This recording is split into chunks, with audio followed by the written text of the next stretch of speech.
मगध में दो बहुत ही शक्तिशाली शासक बिम्बिसार तथा अजातशत्रु हुए। अन्य जनपदों को जीतने के लिए ये हर संभव साधन अपनाते थे।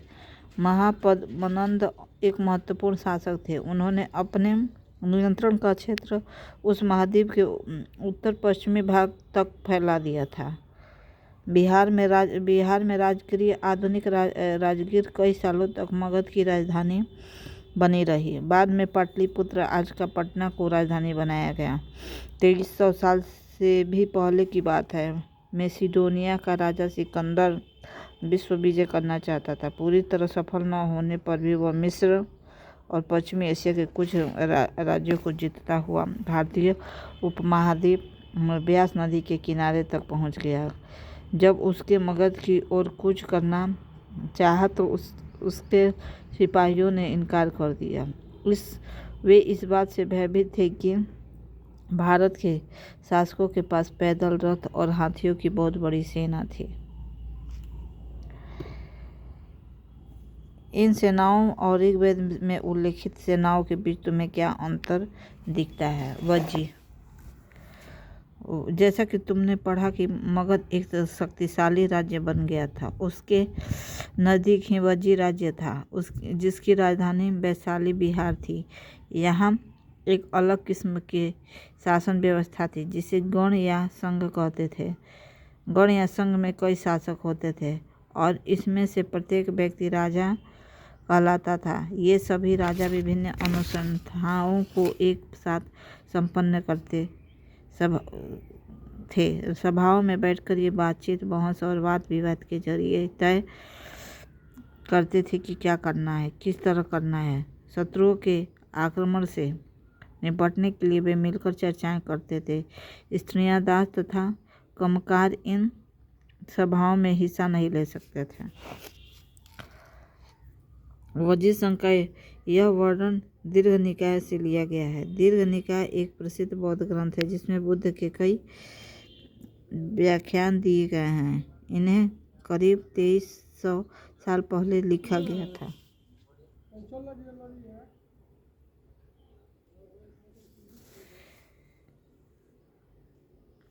अजातशत्रु और वज्जी संघ।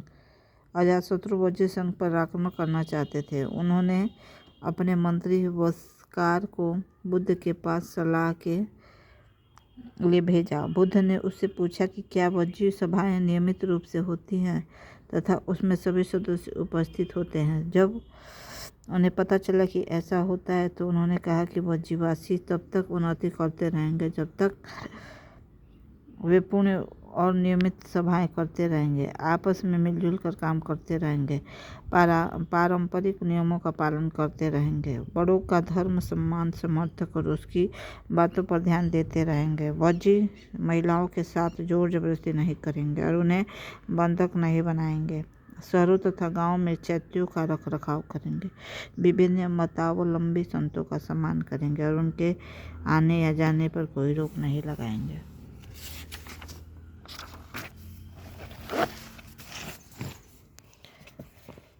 कई शक्तिशाली राजा इन संघों को जीतना चाहते थे।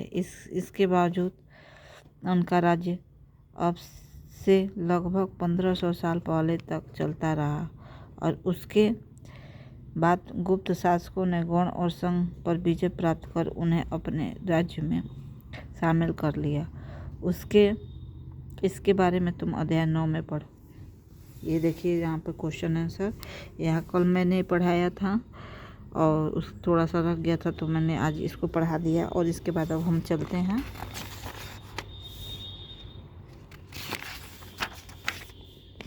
क्लास 6 के हिस्ट्री में लेसन 6 पे। ये 5 था, 5 पूरा हो गया और यहाँ से मैं 6 करा रही हूँ। अनघा निकली सैर पर। अनघा आज पहली बार अपने विद्यालय की ओर से सैर पर जा रही थी। इसके लिए उससे देर रात पुणे महाराष्ट्र से वाराणसी उत्तर प्रदेश की ट्रेन पकड़ी। स्टेशन पर अनघा को छोड़ने आई उसकी मां ने अध्यापिका से कहा, बच्चों को बुद्ध के बारे में बताने के साथ साथ उसे सारनाथ दिखाने भी ले जाइएगा। बुद्ध की कहानी। बौद्ध धर्म के संस्थापक सिद्धार्थ थे, जिन्हें गौतम के नाम से जाना जाता है। उनका जन्म लगभग 2500 वर्ष पूर्व हुआ था। यह वह समय था जब लोगों के जीवन में तेजी से परिवर्तन हो रहे थे। जैसा कि तुमने अध्याय 5 में पढ़ा कि महाजनपदों के कुछ राजा इस समय बहुत शक्तिशाली हो गए थे। हजारों सालों के बाद फिर से नगर उभर रहे थे। गाँव के जीवन में भी बदलाव आ रहा था। अध्याय 9 में देखो, बहुत से विचारक इन परिवर्तनों को समझने का प्रयास कर रहे थे। वे जीवन के सच्चे अर्थ को भी जानना चाह रहे थे। बुद्ध क्षत्रिय थे तथा शाक्य नामक एक छोटे से गढ़ से संबंधित थे। युवावस्था में भी ज्ञान की खोज में उन्होंने घर के सुखों को छोड़ दिया। अनेक वर्षों तक वे भ्रमण करते रहे तथा अन्य विचारकों से मिलकर चर्चा करते रहे। अंततः ज्ञान प्राप्ति के लिए उन्होंने स्वयं ही रास्ता ढूंढने का निश्चय किया। इसके लिए उन्होंने बोध गया बिहार में एक पीपल के नीचे कई दिनों तक तपस्या की। अंततः उन्हें ज्ञान प्राप्त हुआ। इसके बाद वे बुद्ध के रूप में जाने गए। यहाँ से वे वाराणसी के निकट स्थित सारनाथ गए, जहाँ उन्होंने पहली बार उपदेश दिया। कुशीनारा में मृत्यु से पहले का शेष जीवन उन्होंने पैदल ही एक स्थान से दूसरे स्थान की यात्रा करने और लोगों को शिक्षा देने में व्यतीत किया।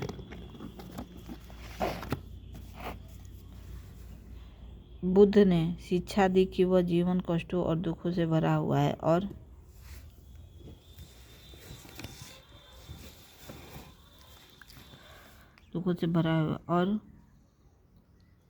ऐसा हमारी इच्छा और लालसाएं जो हमारे पूरी नहीं हो सकती है के कारण होता है। कभी कभी हम जो चाहते हैं वह प्राप्त करने के बाद ही संतुष्ट नहीं होते हैं और वह भी अधिक अन्यथा अन्य वस्तु को पाने की इच्छा करने लगते हैं।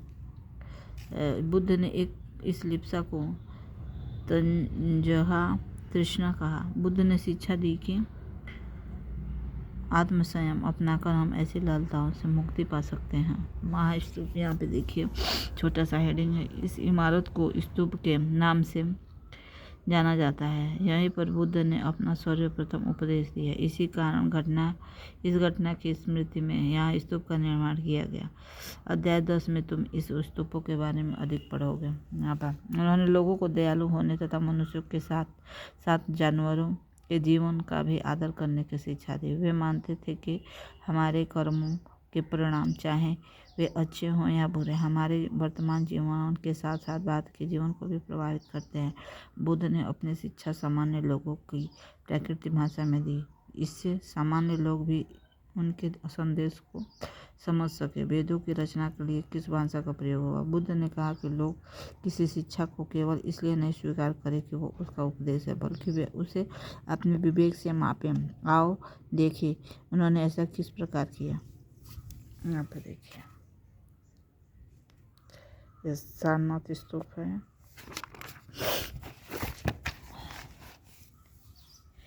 किस्सा गोमती की कहानी। यह बुद्ध के विषय में एक प्रसिद्ध कहानी है। एक समय की बात है, किस्सा गोमती नामक एक स्त्री का पुत्र मर गया। इस बात से वह इतनी दुखी हुई कि अपने बच्चों को गोद में लिए नगर की सड़कों पर घूम घूम कर लोगों से प्रार्थना करने लगी कि कोई उसके पुत्र को जीवित कर दो। एक भला व्यक्ति उसे बुद्ध के पास ले गया। बुद्ध ने कहा, मुझे एक मुट्ठी सरसों के बीज ला कर दो, मैं तुम्हारे पुत्र को जीवित कर दूंगा। किस्सा गोमती बहुत प्रसन्न हुई और जैसे ही बीज लाने के लिए जाने लगे तो बुद्ध ने उसे रोका और कहा, ये बीज एक ऐसे घर से मार कर लाओ जहाँ किसी की मृत्यु न हुई है। किस्सा गोमती एक दरवाजे से दूसरे दरवाजे पर गई, लेकिन जहाँ भी गई उन्होंने पाया कि हर घर में किसी न किसी की पिता, माता, बहन, भाई, पति, पत्नी, बच्चे या किसी की दादा दादी आदि की मृत्यु हुई थी। बुद्ध दुखी माँ को क्या शिक्षा देने का प्रयास कर रहे थे। यहाँ पे देखिए भारतीय दर्शन की 6 पद्धति। षड दर्शन सदियों से भारत द्वारा सत्य की बौद्धिक खोज का प्रतिनिधित्व दर्शन की 6 शाखाओं ने किया। वे वैशेषिक न्याय, सांख्य, योग, पुण्य मीमांसा और वेदांत तथा उत्तर मीमांसा के नाम से जाने जाते हैं। दर्शन की इस 6 पद्धतियों की स्थापना क्रमशः ऋषि कणाद, गौतम, कपिल, पतंजलि, जैमिनी और व्यास द्वारा की गई मानी जाती है, जो आज से भी देश में बौद्धिक चर्चा जो दिशा देते हैं। जर्मन मूल के ब्रिटिश भारतविद फ्रेडरिक मैक्समूलर के अनुसार दर्शन की इन 6 शाखाओं का विकास कई पीढ़ियों के दौरान व्यक्तिगत विचारकों के दौरान योगदान से हुआ। यद्यपि ये एक दूसरे से भिन्न दिखते थे, तथापि सत्य की इस समझ में आधारभूत तालमेल दिखता है।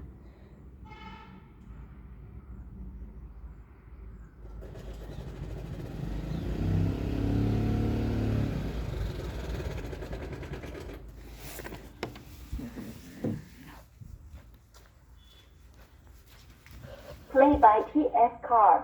तो मिलावनी भूजा 100 रुपया में 1 किलो। चाना के सतुई सामने पिसवाई 100 रुपया में 1 किलो, 100 रुपया में 1 किलो। चाना के सतुई सामने पिसवा के ले गए 100 रुपया में 1 किलो, 100 रुपया में 1 किलो।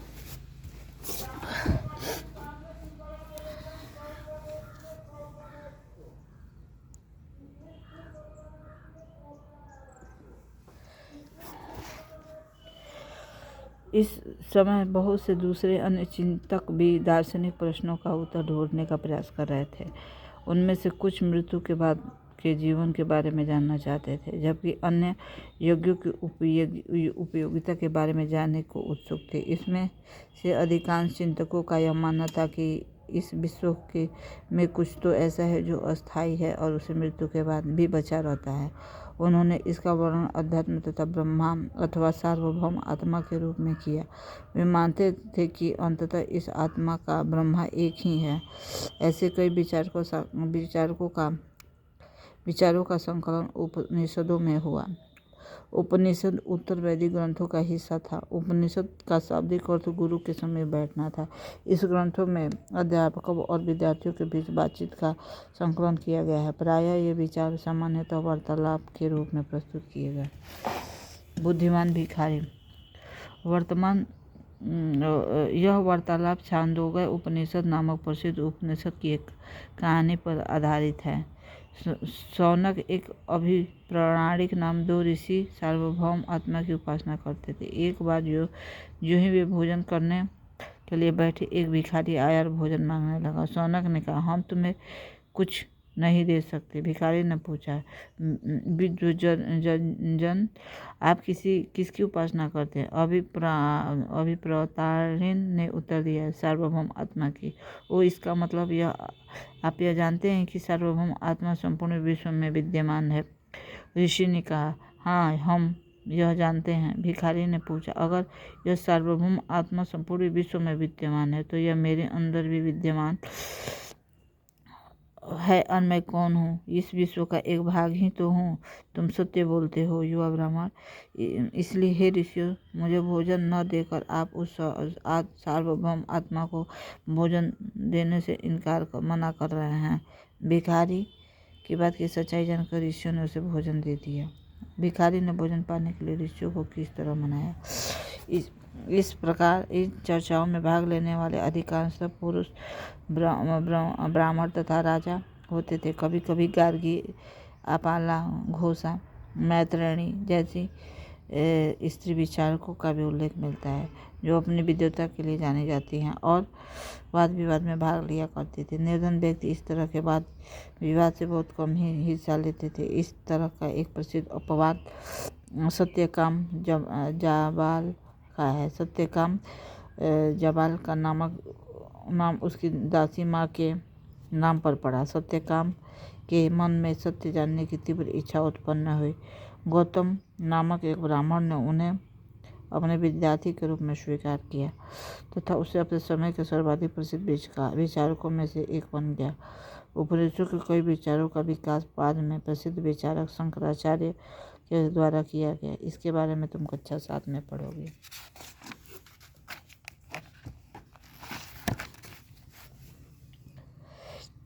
व्याकरणविद पाणिनि।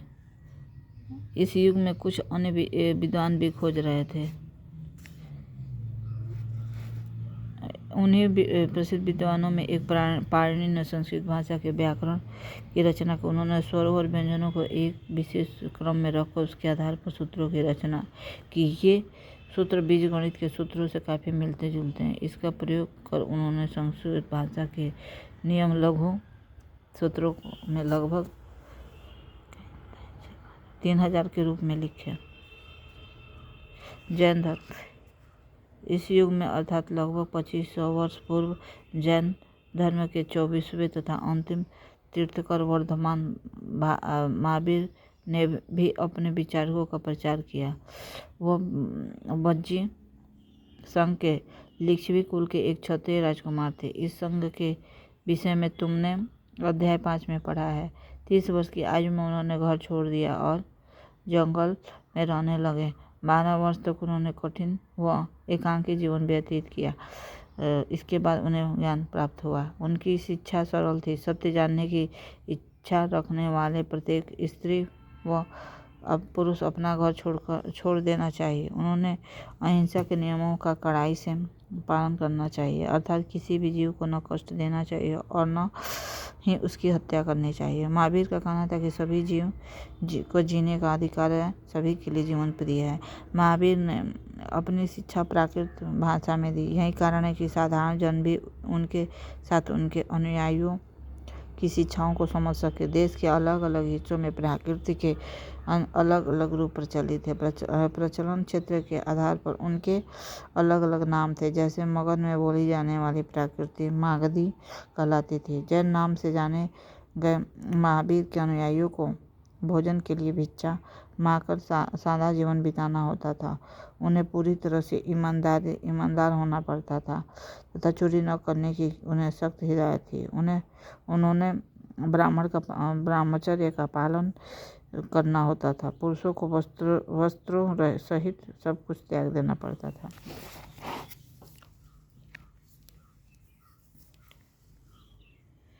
अधिकांश व्यक्तियों के लिए ऐसे कड़े नियमों का पालन करना बहुत कठिन था। फिर भी हजारों व्यक्तियों ने इस नई जीवन शैली को जानने और सीखने के लिए उन्होंने अपने घरों को छोड़ दिया। कोई अपने घरों पर ही रहे और भिक्षुणियों बने लोगों को भोजन प्रदान कर उनकी सहायता करते रहे। मुख्यतः व्यापारियों ने जैन धर्म का समर्थन किया। किसानों के लिए इन नियमों का पालन अत्यंत कठिन था, क्योंकि फसल की रक्षा के लिए उन्हें कीड़ों मकोड़ों को मारना पड़ता था।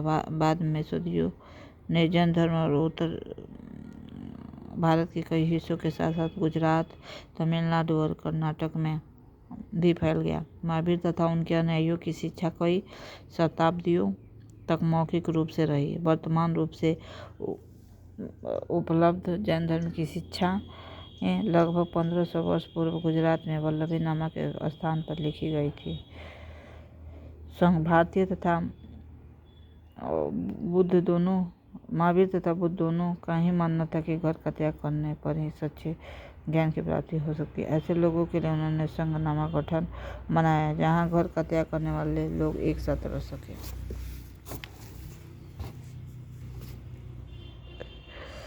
महावीर तथा बुद्ध दोनों का ही मानना ये हो गया। ऐसे लोगों को उन्होंने संघ बनाया। संघ में रहने वाले बौद्ध भिक्षुओं के लिए बनाए गए नियम विनय पिटक नामक ग्रंथ में मिलते हैं। विनय पिटक से हमें पता चलता है कि संघ में पुरुषों और स्त्रियों के रहने की अलग अलग व्यवस्था थी। सभी व्यक्ति संघ में प्रवेश ले सकते थे। हालांकि संघ में प्रवेश के लिए बच्चों को अपने माता पिता से, दासों को अपने स्वामी से, राजा के यहाँ काम करने वाले लोगों को राजा से तथा कर्जदारों को अपने देनदारों से अनुमति लेनी होती थी। एक स्त्री को इसके लिए अपने पति से अनुमति लेनी होती थी। संघ में प्रवेश लेने वाले स्त्री पुरुष बहुत ज़्यादा जीवन जीते थे। वे अपना अधिकांश समय ध्यान करने में बिताते थे। एक दिन के एक निश्चित समय वे शहरों तथा गांव में जाकर भिक्षा मांगते थे। यही कारण है कि उन्हें भिक्षु तथा भिक्षुणियों साधु के लिए प्राकृतिक शब्द कहा गया। वे आम लोगों को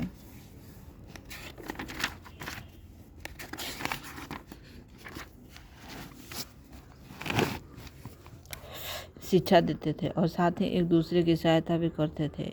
किसी तरह की आपसी लड़ाई का निपटारा करने के लिए वे प्रायः बैठक के भी किया करते थे। संघ में प्रवेश कर लेने वाले ब्राह्मण, क्षत्रिय, व्यापारी, मजदूर, नाई, गणिकाएं तथा दास शामिल थे। इनमें से कई लोगों ने बुद्ध की शिक्षाओं के विषय में लिखा तथा कुछ लोगों ने संघ में अपने जीवन के विषय में सुंदर कविताओं की रचना की। पिछले अध्याय में वर्णित संघ और इस अध्याय में वर्णित संघ के बीच जो भिन्नता बताओ, क्या इसमें कोई समानता दिखती है? बिहार जैन तथा बौद्ध भिक्षु पूरे साल एक स्थान से दूसरे स्थान पर घूमते हुए उपदेश दिया करते थे। केवल वर्षा ऋतु में जब यात्रा करना कठिन हो जाता था तो वे एक स्थान पर ही निवास करते थे। ऐसे समय में वे अनुयायियों का उद्यानों में बनवाए गए अस्थायी और अस्थायी निवासों में अथवा पहाड़ी क्षेत्रों की प्राकृतिक गुफाओं में रहते थे। जैसे जैसे समय बीतता गया, भिक्षु भिक्षुणियों ने स्वयं तथा उसके समर्थकों ने अधिक अस्थायी शरण स्थलों की आवश्यकताओं का अनुभव किया। तब कई शरण स्थल बनाए गए जिन्हें विहार कहा जाता है। आरंभिक विहार एक बौद्ध ग्रंथ में ज्ञात होता है। जिस तरह महासागरों में मिलने पर नदियों की अलग अलग पहचान समाप्त हो जाती है, ठीक उसी तरह बुद्ध के अनुयायी तथा भिक्षुओं की श्रेणी में प्रवेश करते हुए अपना वर्ण, श्रेणी तथा परिवार सब त्याग देते थे। लकड़ी सिक्के बनाए गए तथा बाद में उन्होंने निर्माण में ईंटों का प्रयोग करने लगे। पश्चिमी भारत में विशेषकर कुछ विहार पहाड़ियों को भी खोद कर बनाए गए। प्राय किसी धनी व्यापारी राजा अथवा भूस्वामी द्वारा दान में दी गई भूमि का विहार का निर्माण होता है। स्थानीय व्यक्ति भिक्षु भिक्षुणियों के लिए भोजन, वस्त्र तथा दवाइयाँ लेकर आते थे, जिसके बदले वे भिक्षु और भिक्षुणियाँ लोगों को शिक्षा देते थे।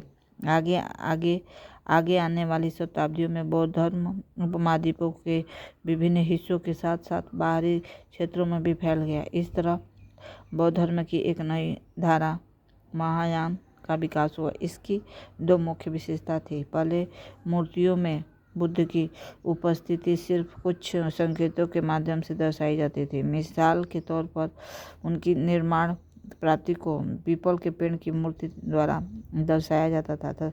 अब बुद्ध की प्रतिमाएं बनाई जाने लगे। इनमें से अधिकांश मथुरा में तो कुछ तक्षशिला में अपनाई जाने लगी। दूसरा परिवर्तन बोधिसत्वों में आस्था को लेकर आया। बोधिसत्व उन्हें कहते हैं जो ज्ञान प्राप्ति के बाद एकांतवास करते हुए ध्यान साधना कर सकते हैं, लेकिन ऐसा करने के बजाय वे लोगों को शिक्षा देने और मदद करने के लिए सांसारिक परिवेश में ही रहना ठीक समझते हैं। धीरे धीरे बोधिसत्वों की पूजा काफ़ी लोकप्रिय हो गई और पूरे मध्य एशिया, चीन और बाद में कोरिया तथा जापान तक भी फैल गई। बौद्ध धर्म का प्रसार पश्चिमी और दक्षिणी भारत में हुआ, जहाँ बहुत भिक्षुओं के रहने के लिए पहाड़ों में दर्जनों गुफाएं खोदी गई।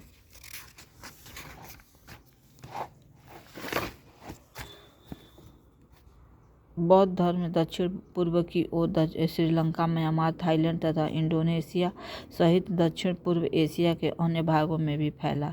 थेरवाद नामक बौद्ध धर्म का आरंभिक रूप इस क्षेत्र में भी कहीं अधिक प्रचलित था। तीर्थयात्री वे स्त्री पुरुष होते थे जो प्रार्थना के लिए पवित्र स्थानों की यात्रा किया करते थे। इसी तरह भारत की यात्रा पर आया चीन बौद्ध तीर्थयात्री फा सिएन काफ़ी प्रसिद्ध है। वह करीब 1600 साल पहले आया।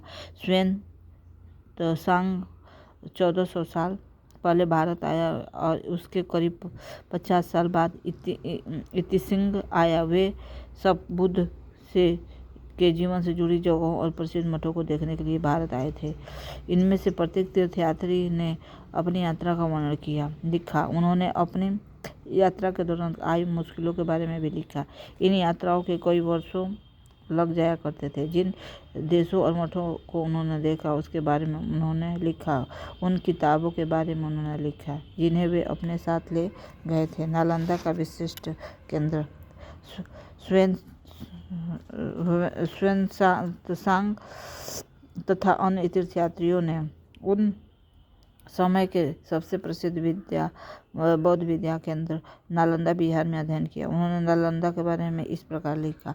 यहाँ के शिक्षक योग्यता तथा बुद्धि में सबसे आगे थे। बुद्ध के उपदेशों व पूरी ईमानदारी से पालन करते थे। मठ के नियम काफ़ी सख्त थे जिन्हें सबको मानना पड़ता था। पूरे दिन वाद विवाद चलते ही रहते थे, जिससे युवा और वृद्ध दोनों ही एक दूसरे की मदद करते थे। विभिन्न शहरों को विद्वान लोग अपनी शंकाएं दूर करने यहाँ आते थे। नए आतंकों से पहले द्वारपाल ही कठिन प्रश्न पूछते थे। उन्हें अंदर जाने की अनुमति तभी मिलती थी जब वे द्वारपाल को सही उत्तर दे पाते थे। 10 में से 7-8 सही उत्तर नहीं दे पाते थे। ह्वेन-सांग नालंदा में क्यों पढ़ना चाहता था, कारण बताओ। आश्रम, जीवन के चरण। आश्रम शब्द का तात्पर्य जीवन के एक चरण से है। ब्रह्मचर्य, गृहस्थ, वानप्रस्थ तथा संन्यास नामक 4 वर्णों की व्यवस्था की गई। ब्रह्मचर्य के अंतर्गत ब्राह्मण, क्षत्रिय तथा वैश्य से यह अपेक्षा की जाती थी कि इस चरण के दौरान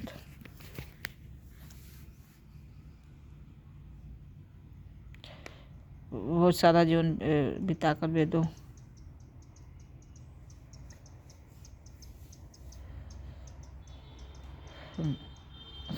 का अध्ययन करेंगे। गृहस्थ आश्रम पर उन्हें विवाह कर एक गृहस्थ के रूप में रहना होता था। वानप्रस्थ के अंदर उन्हें जंगल में रहकर साधना करनी पड़ती थी, अतः उन्होंने सब कुछ त्याग कर सन्यासी बन जाना होता था। आश्रम व्यवस्था के लोगों को अपने जीवन के कुछ हिस्सा ध्यान में लगाने पर बल दिया गया। संघ के जीवन में आश्रमों की व्यवस्था किस तरह भिन्न है।